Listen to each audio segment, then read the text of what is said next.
আপনি হয়তো বারবার প্রিয় মানুষদের হারাচ্ছেন, আপনার মতো করে কিছুই হচ্ছে না। আপনি কাঁদেন, দোয়া করেন, তবুও কিছুই বদলায় না, অন্তত আপনার চোখে তাই মনে হয়।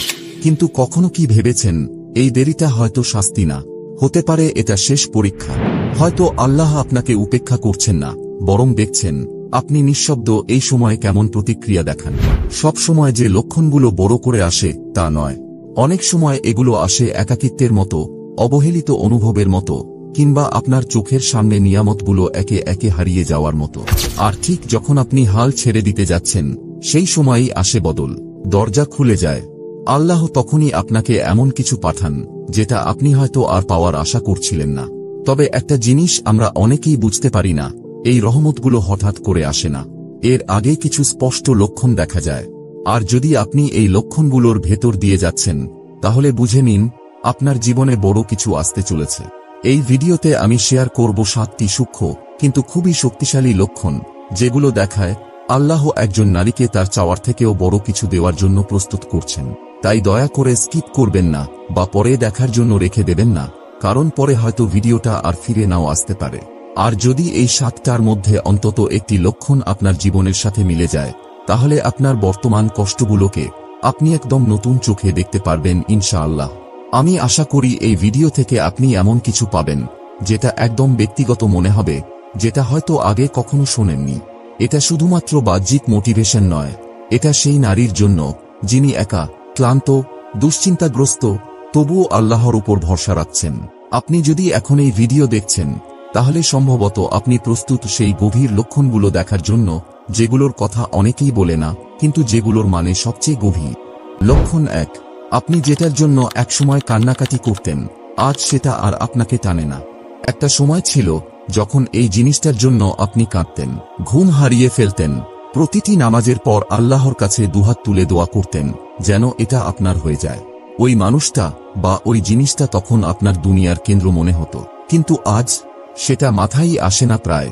আর আশ্চর্যের বিষয় হচ্ছে, আপনি ভেতরে ভেঙে পড়েছেন তাও না, মনে হচ্ছে না এটা হারিয়ে গেল, বরং ভেতরটা কেমন শান্ত, কেমন যেন দূরত্ব তৈরি হয়ে গেছে, যেন মনের অজান্তেই আপনি সেটা ছেড়ে দিয়েছেন। এটা ব্যর্থতা না, এটা ভুলে যাওয়াও না, এটা একটা লক্ষণ। অনেক সময় আল্লাহ যেটা সত্যি আপনার জন্য নির্ধারিত করেছেন, সেটা দেওয়ার আগে আপনি যেটার সাথে ভুলভাবে জড়িয়ে গিয়েছিলেন, সেই জিনিস থেকে আল্লাহ আস্তে আস্তে আপনার মন উঠিয়ে নেন। কারণ ওই জিনিসটা ছিল শুধুই শেখানোর জন্য, থাকার জন্য না। আপনার বুকে যে নিঃশব্দতা তৈরি হয়েছে, যেখানে একসময় আবেগ আর পাগলামি ছিল, ওইটা ফাঁকা নয়। ওই জায়গায় আল্লাহ আপনার আসল জিনিসটা এনে রাখার জায়গা বানাচ্ছেন। এবং এই বদলটা এতটাই ধীরে ঘটে যে বেশিরভাগ মানুষ তা বুঝতেই পারে না। তারা ভাবে তারা হয়তো অলস হয়ে গেছে, দোয়াগুলো হয়তো ভুল ছিল। কিন্তু আসলে সত্যিটা হচ্ছে, আপনি নিজেই বড় হয়ে গেছেন। যেটাকে আপনি একসময় স্বপ্ন ভাবতেন, সেটা আপনি ছাড়িয়ে গেছেন। এবং এটিই সবচেয়ে শক্তিশালী দিক। আল্লাহ যেটা আপনার জন্য নির্ধারিত করেছেন, সেটা দেওয়ার আগে তিনি আপনার মন থেকে ওইসব কিছু সরিয়ে দেন যেগুলো আপনাকে ডিস্ট্রাক্টেড করে রাখত। লক্ষণ 2, যখন আপনি হঠাৎ করে কোনো কারণ ছাড়াই অপরাধবোধ আর আত্ম-অনুশোচনার ঢেউ অনুভব করেন। আপনি হয়তো ফোনে স্ক্রল করছেন, কিছু মজার কন্টেন্ট দেখে হেসে ফেললেন, অথবা বন্ধুদের সঙ্গে আড্ডা দিচ্ছেন। সবকিছু স্বাভাবিক মনে হচ্ছে, কিন্তু হঠাৎ করেই কিছু একটা ঠিক লাগছে না। মনে হচ্ছে ভেতরে কোথাও একটা শূন্যতা কাজ করছে। এক মুহূর্তেই আপনার মনে পড়ে যায় কোনো পুরনো গুনাহ, যেটা বহু বছর আগে করে ফেলেছিলেন, কিংবা এমন কিছু যেটার জন্য আপনি কখনো আল্লাহর কাছে ক্ষমা চাননি। আপনি সেটাকে ভুলে গিয়েছিলেন, ভেবেছিলেন ওটা আর মনে পড়বে না। কিন্তু আজ হঠাৎ করেই সেটা আবার ফিরে আসে। কোনো সতর্কতা ছাড়াই নিঃশব্দ এক টান এসে আপনার মনটাকে থমকে দেয়। এটা দুর্বলতা নয়, এটা কোনো মানসিক অস্থিরতা নয়, এটা একটা সংকেত। আল্লাহ যখন আপনাকে বড় কিছু দেয়ার প্রস্তুতি নেন, তখন তিনি প্রথমেই আপনার অন্তরটাকে পরিশুদ্ধ করতে শুরু করেন। আপনার আত্মা তখন এমন কিছু মনে করিয়ে দেয় যেগুলো আপনি ইচ্ছা করে ভুলে গিয়েছিলেন। এটা শাস্তি নয়, বরং যেন আপনি আবার ফিরে আসেন সেই জায়গায় যেখানে আপনি নতুন নেয়ামতের যোগ্য হবেন। রাসূলুল্লাহ সাল্লাল্লাহু আলাইহি ওয়াসাল্লাম বলেছেন, আল্লাহ যখন কারো কল্যাণ চান, তখন তিনি তাকে দিনের গভীর জ্ঞান দান করেন।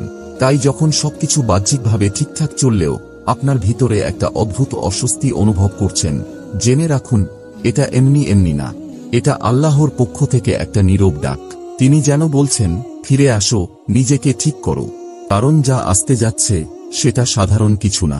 তোমার অন্তরটা আগে পরিষ্কার হতে হবে। এই অনুভূতি অনেকেই পান রাতে ঘুমানোর সময়, কেউ অনুভব করেন অজুর সময়, কেউ রান্না করতে গিয়ে, আবার কেউ ট্রাফিকে বসে থাকতে থাকতে। সময়টা গুরুত্বপূর্ণ না, বার্তাটা গুরুত্বপূর্ণ। বার্তাটা হচ্ছে, আপনি উত্তরণের পথে আছেন, তবে আগে ভিতরের জায়গাটা পরিষ্কার করতে হবে। আর সবচেয়ে বড় ভুল হচ্ছে এই অনুভূতিটাকে অগ্রাহ্য করা। মনে মনে ভাবা, আরে আমি তো বেশি ইমোশনাল হয়ে গেছি। না, এটা আপনার আত্মার ডাক, যা বলছে, চলো আল্লাহর কাছে ফিরে যাই, নিজেদের ঠিক করি, কারণ বড় কিছু আসছে, আর সেটার জন্য আমাদের প্রস্তুত থাকতে হবে। তাই আপনি যদি ইদানিং এইরকম অনুভব করে থাকেন, হঠাৎ হঠাৎ অনুশোচনা, ভেতরের নীরব আত্মসমালোচনার অনুভূতি, তাহলে সেটা থেকে পালাবেন না, বরং একটু থেমে শোনার চেষ্টা করুন। হয়তো এই নীরব অস্বস্তির মধ্যেই লুকিয়ে আছে এক চমৎকার নেয়ামতের আগমনী বার্তা। লক্ষণ 3, যখন হঠাৎ করে মানুষজন দূরে সরে যেতে শুরু করে, ইভেন তারা, যাদের আপনি ভেবেছিলেন সারা জীবন পাশে থাকবে। শুরুর দিকে এটা খুব ব্যক্তিগত মনে হয়, দূরত্বটা, নীরবতা, যাদের আপনি ভরসা করতেন, ভালোবাসতেন, বা ভেবেছিলেন সবকিছুর মধ্যেও তারা পাশে থাকবে, কিন্তু তাদের আচরণ হঠাৎ বদলে যেতে থাকে। একজন, দুজন করে সরে যেতে থাকে, কথা বলাটা শুকনো হয়ে যায়, ফোনে আর আগের মতো উত্তর আসে না, পরিকল্পনা বাতিল হয়ে যায়। আর সবচেয়ে কষ্টের বিষয়, কেউ কোনো কারণও বলে না। তখন আপনি নিজেকেই দোষ দিতে থাকেন। আমি কি কিছু ভুল বলেছি? আমি কি যথেষ্ট ভালো ছিলাম না? হয়তো আমি কাউকে ধরে রাখার মতো গুরুত্বপূর্ণ না। কিন্তু যদি আসলেই এসব কিছুই সত্য না হয়, যদি এই একাকিত্ব, এই হঠাৎ নীরবতা আসলে দুনিয়ার দিক থেকে মুখ ফিরিয়ে নেওয়া না হয়, বরং আল্লাহর পক্ষ থেকে নতুন এক দিক নির্দেশনা হয়। সূরা আল-আনফালে আল্লাহ বলেন, জেনে রাখো, আল্লাহ একজন মানুষের এবং তার হৃদয়ের মাঝখানে অবস্থান করেন। মানে, কখনো কখনো আল্লাহ ইচ্ছা করেই আপনার আর কারো মাঝে একটা অদৃশ্য দেয়াল দাঁড় করিয়ে দেন, আপনাকে কষ্ট দেওয়ার জন্য না, বরং আপনাকে এমন কিছু থেকে রক্ষা করার জন্য যা ভবিষ্যতে আপনার হৃদয়কে আঘাত করত, কিংবা সেই জায়গাটা ফাঁকা করে দেন যাতে ভালো কিছু সেখানে আসতে পারে। একবার চিন্তা করুন, যদি সবাই থেকে যেত, যদি সব সম্পর্ক ঠিকঠাক চলত, তাহলে কি আপনি আজ আল্লাহর দিকে এইভাবে ফিরে আসতেন? আমরা অনেক সময় বুঝতেই পারি না আমরা কতটা মানুষনির্ভর হয়ে গেছি, যতক্ষণ না আল্লাহ একে একে সবাইকে সরিয়ে নেন, যেন মনে করিয়ে দেন কে আসলেই সব সময় পাশে থাকেন। এটা স্বীকার করা কঠিন, কিন্তু লক্ষণটা খুব স্পষ্ট। এই নীরবতা আপনাকে শোনায়, এই অশ্রু আপনাকে নামাজে দাঁড় করায়, এই নিঃসঙ্গ রাতগুলো আপনাকে সিজদার জায়গায় এনে দেয়, আর সেখান থেকেই পরিবর্তনের শুরু হয়। এটা পরিত্যাগ নয়, এটা পরিশুদ্ধি। সব সময় রহমত মানুষের ভিড়ের মাঝে আসে না, কখনো কখনো রহমত আসে বিচ্ছেদের পর, যখন চারপাশের শব্দ বন্ধ হয়ে যায়, যখন মনোযোগ ফিরিয়ে আনা হয়, যখন চারপাশে কেউ থাকে না, শুধু আপনি আর আপনার রোগ। তাই আপনি যদি এখন মানুষের সাথে সম্পর্ক হারিয়ে ফেলছেন, তাড়াহুড়ো করে জায়গা পূরণ করবেন না, দ্রুত প্রতিস্থাপন করার চেষ্টা করবেন না, চুপ করে বসে থাকুন, আল্লাহকে তাঁর কাজ করতে দিন। কারণ যে চলে যাচ্ছে সে আপনার পরবর্তী অধ্যায়ের অংশ ছিল না, আর সামনে যে অধ্যায় আসছে সেটা আগের সবকিছুর চেয়ে অনেক বেশি সুন্দর। আর যদি এখনো মনে কষ্ট লাগে, তাহলে নিজের মনকে এই হাদিসটা মনে করিয়ে দিন, তুমি যদি আল্লাহর জন্য কোনো কিছু ছেড়ে দাও, আল্লাহ অবশ্যই সেটার চেয়ে ভালো কিছু দিয়ে তা পূরণ করবেন। এটা শেষ নয়, বরং এটা হলো নতুন কিছু আসার পথ পরিষ্কার করা, এক নতুন শুরুর প্রস্তুতি। লক্ষণ 4, পরীক্ষা এখনো আসছে, কিন্তু আপনার প্রতিক্রিয়া একেবারে বদলে গেছে। হ্যাঁ, জীবন এখনো আপনাকে পরীক্ষা করছে, সমস্যাগুলো এখনো পুরোপুরি শেষ হয়নি, দুঃখ, কষ্ট, হতাশা সবই আছে, কিন্তু এবার আপনার ভিতরের অনুভূতিটা একদম আলাদা। আগে যেটা হলে আপনি আতঙ্কে ভেঙে পড়তেন, এখন সেখানে আপনি কিছুক্ষণের জন্য চুপ করে থাকেন।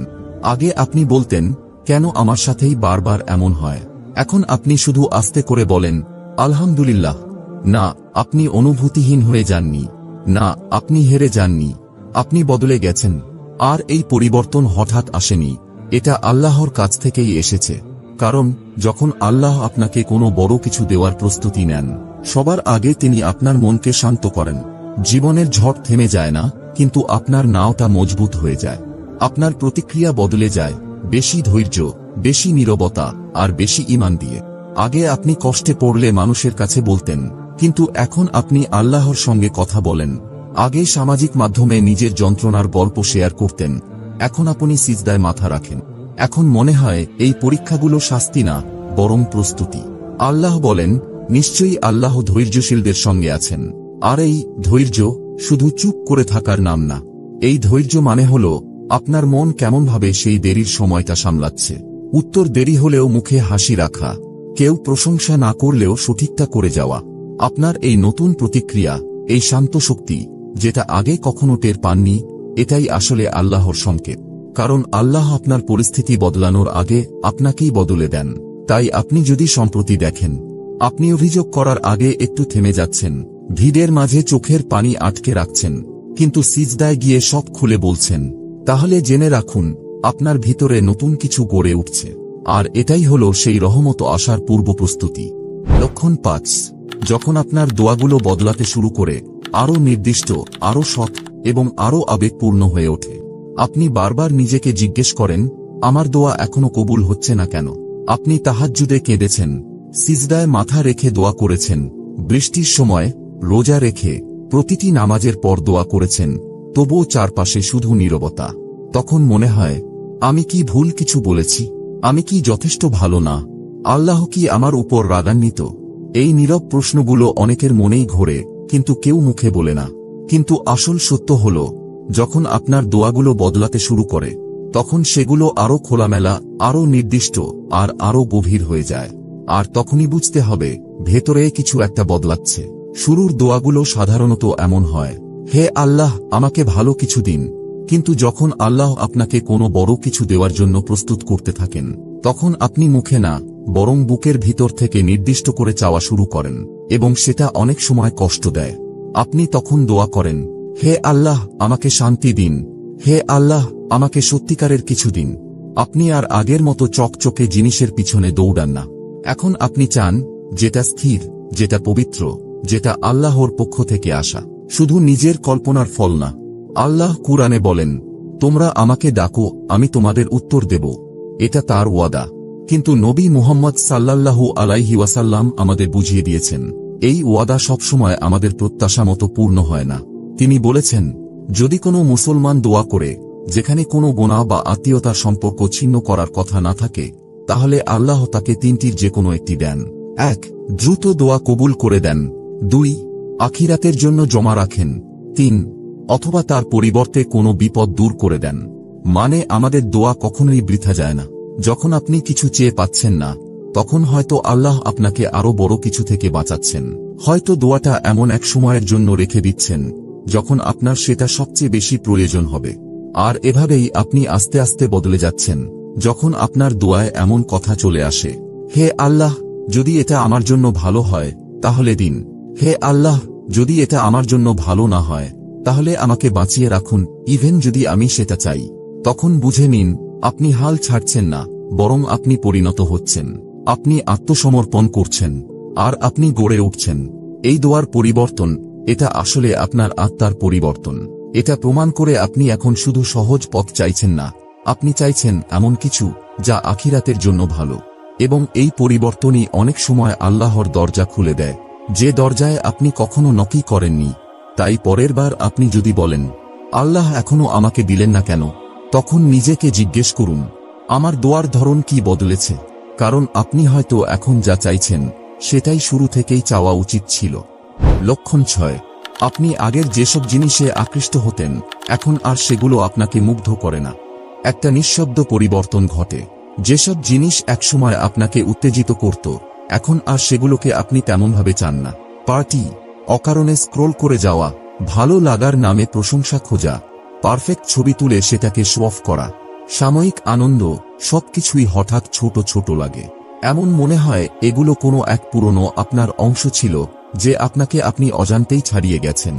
এটা এমন না যে আপনি নিস্তেজ হয়ে গেছেন, বরং আপনি ক্লান্ত এই ভান ধরে থাকা থেকে, যা আপনাকে মনে করাতো বিভ্রান্তি মানেই আনন্দ। আগে যেসব বন্ধুত্ব আপনাকে টানত, যেসব স্বীকৃতি আপনার ভালো লাগত, যেসব স্বপ্ন আপনাকে তাড়িয়ে বেড়াত, এখন সবই ভারী লাগে, পূর্ণতা নয়। আপনি আর কারো দৃষ্টি আকর্ষণ করতে চান না, আপনি আর বাহিরের কোলাহল খুঁজে বেড়ান না।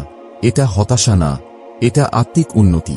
কারণ আল্লাহ যখন আপনাকে পবিত্র কিছু দিতে চান, তখন আগে ধীরে ধীরে আপনাকে সবকিছু থেকে মুক্ত করেন যেগুলো আপনার অন্তরকে অসাড় করে রেখেছিল।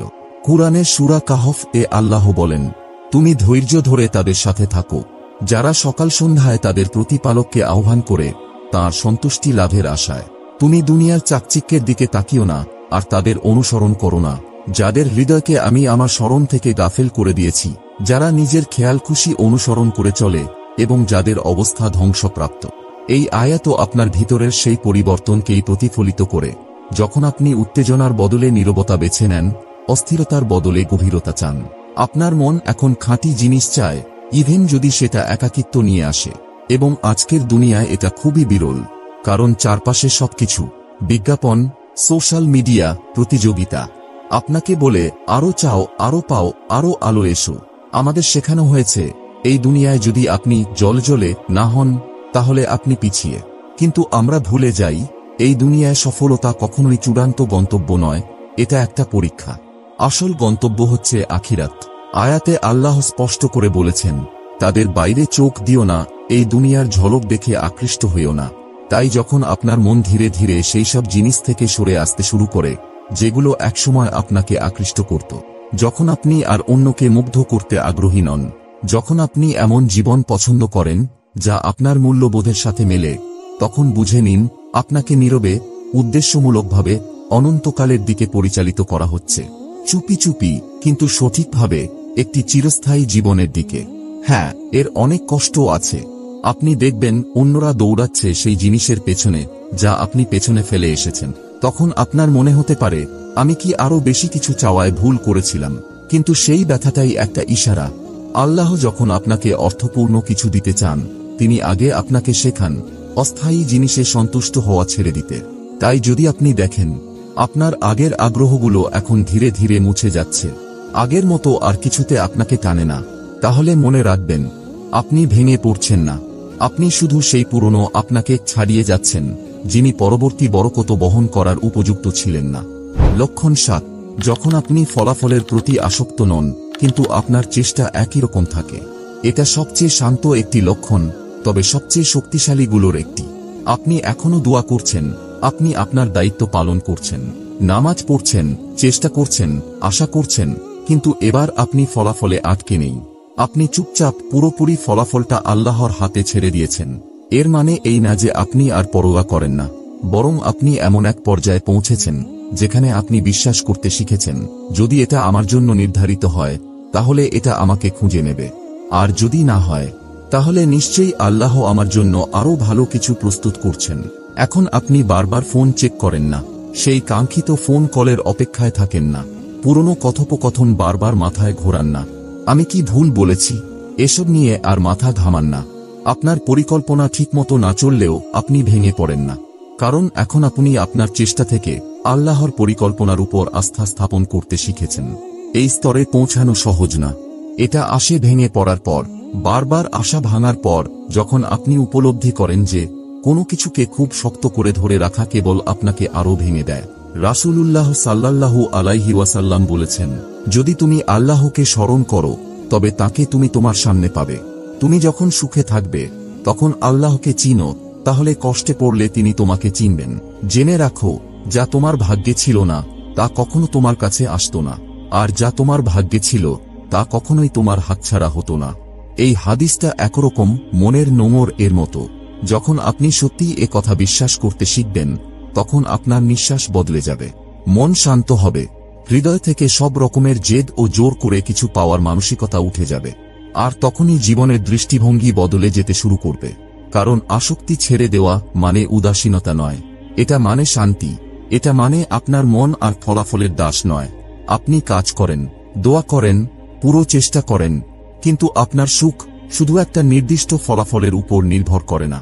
এটাই প্রমাণ আপনি পরীক্ষায় উত্তীর্ণ হয়েছেন, আপনি পরিপক্ক হয়েছেন, এবং এখন আপনি এমন এক জায়গায় পা রেখেছেন যেখানে আল্লাহর পরিকল্পনাগুলো বাস্তব হতে শুরু করে, শুধু আপনার দুনিয়ার জন্য নয়, আপনার আখিরাতের জন্য। তাহলে আল্লাহ যখন কোনো নারীর জীবনে বড় কিছু দিতে চান, তখন সেটা আসলে কেমন হয়? সব সময় কিন্তু সেটা উৎসব দিয়ে শুরু হয় না, অনেক সময় তো কোনো আরাম বা সুখ দিয়েও না, বরং সেটা শুরু হয় নিঃশব্দে, একাকিত্বে, হৃদয় ভাঙা মুহূর্তে। সেই সময়টায় যখন মনে হয় সবকিছু একে একে ভেঙে পড়ছে, কিন্তু ঠিক তখনই ভিতরে ভিতরে আল্লাহ বড় কিছু গঠন করছেন, আপনি বুঝতেও পারছেন না। হয়তো আপনি এমন সময়ের মধ্যেই আছেন, না হয় জীবনে এমন একবার হলেও হয়েছে। মানুষ বদলে গেছে কেন? দোয়াগুলো কেন যেন দেরিতে কবুল হচ্ছে? মন একটা সময় ভারী লাগে, পরক্ষণেই আবার আশায় ভরে ওঠে। কেন? এই যে কিছুক্ষণ আগে বলা সেই সব লক্ষণ, বিচ্ছিন্নতা, অপরাধবোধ, নিঃসঙ্গতা, পরীক্ষাগুলো, আত্মসমর্পণ, এগুলো এমনিই ঘটে না। সবকিছুই একে অপরের সঙ্গে জড়িত। এগুলো এক একটা আধ্যাত্মিক ছাপ, যা ধীরে ধীরে আপনার হৃদয়কে প্রস্তুত করে দিচ্ছে একটা এমন কিছুর জন্য যেটা আপনি এখনো কল্পনাও করতে পারেন না। সূরা মুমতাহিনা এর একটি আয়াতে আল্লাহ বলেন, হয়তো এমন কিছুতে তোমাদের অপছন্দ, কিন্তু আল্লাহ তাতে অফুরন্ত কল্যাণ রেখেছেন। তাই ভাই ও বোন, আল্লাহ আপনার জীবনে যেটা করছেন সেটা নিয়ে তাড়াহুড়ো করবেন না। এই থেমে যাওয়াটাকে নিয়ে প্রশ্ন তুলবেন না। কারো সঙ্গে নিজের সময়টাকে তুলনা করবেন না। কারণ যদি আপনি এই লক্ষণগুলোর কোনো একটা বুঝে থাকেন, তাহলে হয়তো আপনাকে দেরি করানো হচ্ছে না, বরং আপনাকে সঠিক জায়গায় স্থাপন করা হচ্ছে। আর যখন সেই নিয়ামত আসবে, তখন সেটা শুধু আপনার দোয়াকে পূর্ণ করবে না, বরং এতটাই সুখ দেবে যে আপনি ভুলে যাবেন এই পর্যন্ত আসতে গিয়ে কত কষ্ট সহ্য করেছেন। নিচে এই ছোট্ট দোয়াটি কমেন্টে লিখে ফেলুন, হে আল্লাহ, আমাকে সেই নিয়ামতের জন্য প্রস্তুত করে দিন যেটা আপনি পাঠাতে চাচ্ছেন, এবং এটাকে এমন করে পাঠান যাতে আমি আপনার আরো কাছাকাছি চলে আসি। আর যদি এই ভিডিওটা আপনার হৃদয়ে লাগে, তাহলে একটা লাইক দিন, সাবস্ক্রাইব করুন, আর শেয়ার করে দিন এমন কারো সঙ্গে যে হয়তো নীরবে এই কথাগুলোরই অপেক্ষা করছিল। আল্লাহ যেন আপনাকে বরকত দেন, উচ্চ মর্যাদায় পৌঁছে দেন, এবং ঠিক সময়ে ঠিক উপায়ে আপনার হৃদয়ের অপেক্ষার জিনিসটা আপনাকে দান করেন। আমিন।